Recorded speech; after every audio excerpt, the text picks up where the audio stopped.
Hi, are you looking to start a YouTube channel or a podcast? I have been doing this for about 3 months now. I'm Jazz, and this is All That Jazz. I am a recovery podcast. I'm trying to be, but I just thought, like, if anyone's out there that's trying to make a video or a video channel or, start and you just, I've been doing this for just a little while now, but maybe this could give you some courage to start your own if you're interested in doing that. So what I did is I started with, what are my values? So my values are, like, for sure, my kids, my family, my recovery, taking care of myself, like my spirituality. So I knew that when I was going to add something to my life, like a YouTube channel, it has to fall outside of that. It's like my list of priorities has to be good and strong.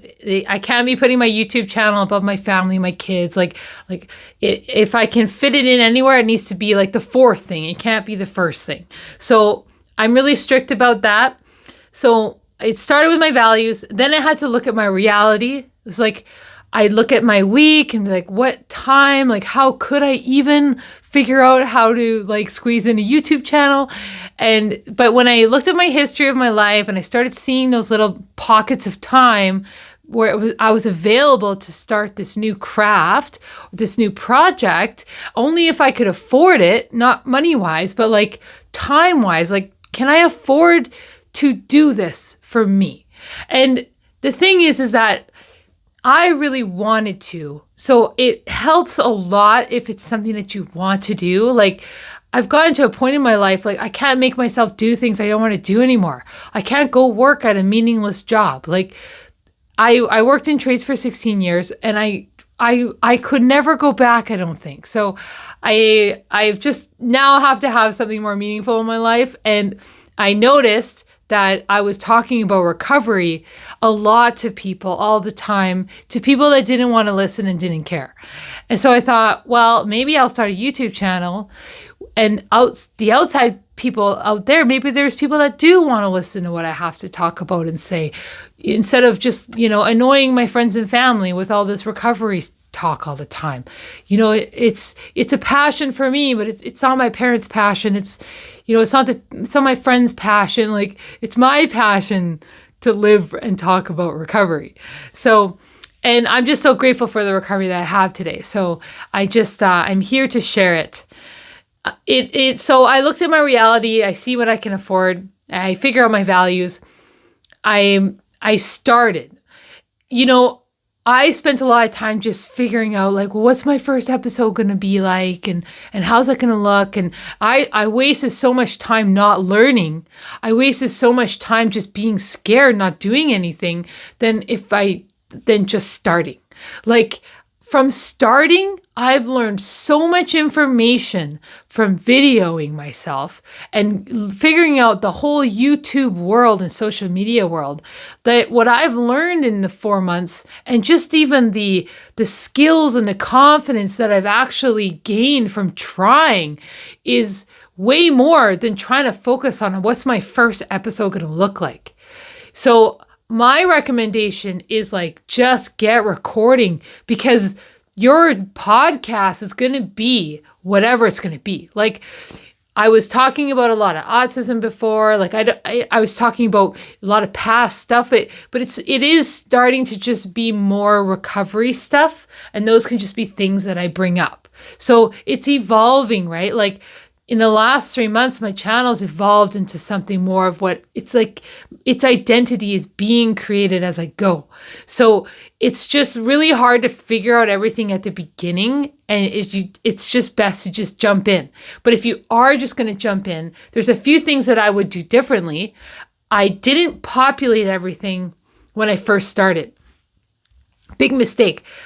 I basically made a video, and there was no editing or anything, and then there was no description, so YouTube didn't know what I was doing. They didn't know who I was. They didn't know what I was talking about.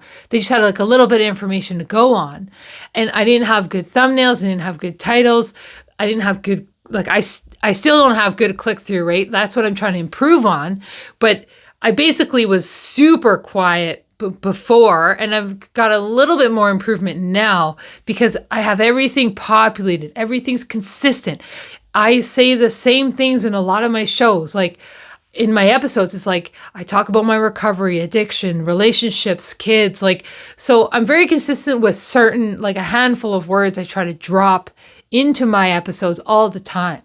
So that's really a big deal, is YouTube's trying to learn who I am. So I think I wasted my first 2 months by just videoing and plopping it out there.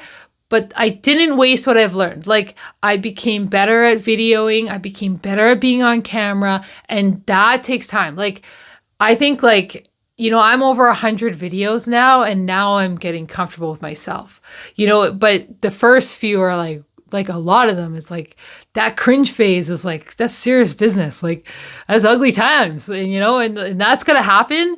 And I can't delete everything because then it shows YouTube that I'm inconsistent and that I'm unstable.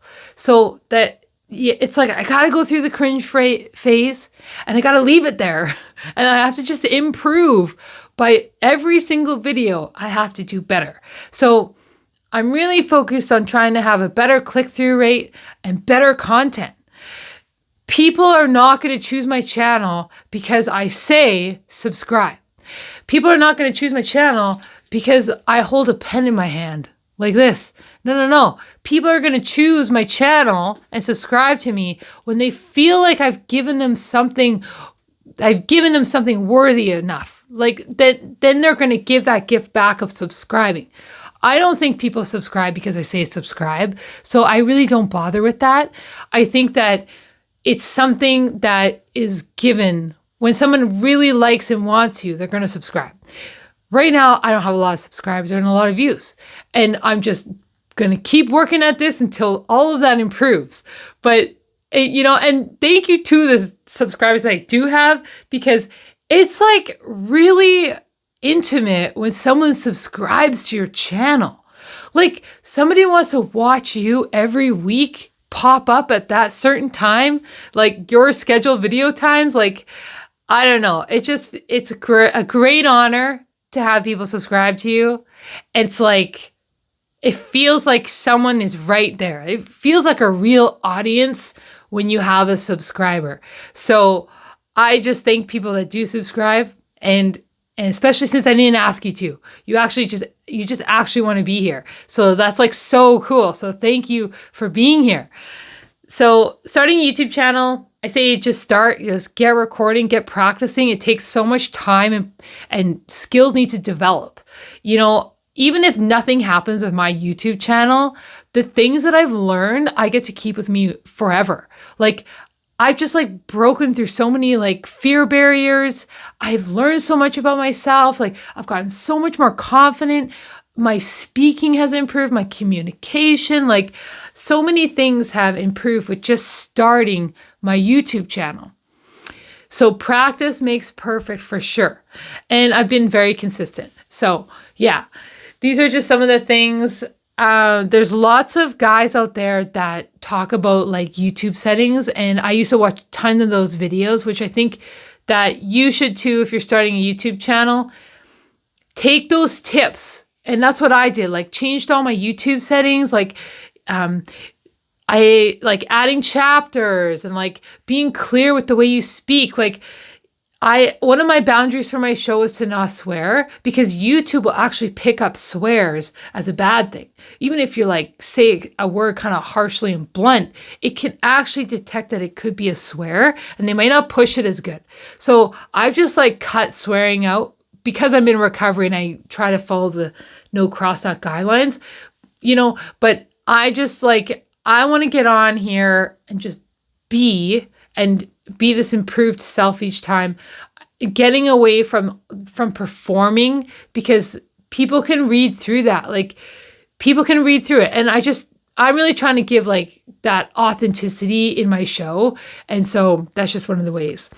Anyways, I think, another thing is like really talking to the camera like there is someone there, and there is someone there. There's someone on the other side of this screen right now. And I I could not talk to a black hole. So I put my phone on video mode, and then that just, I feel like I have a target. Like I can see what I'm doing, and then I can talk to that. It really opens up that freedom to just be like really back and forth. So I really, yeah.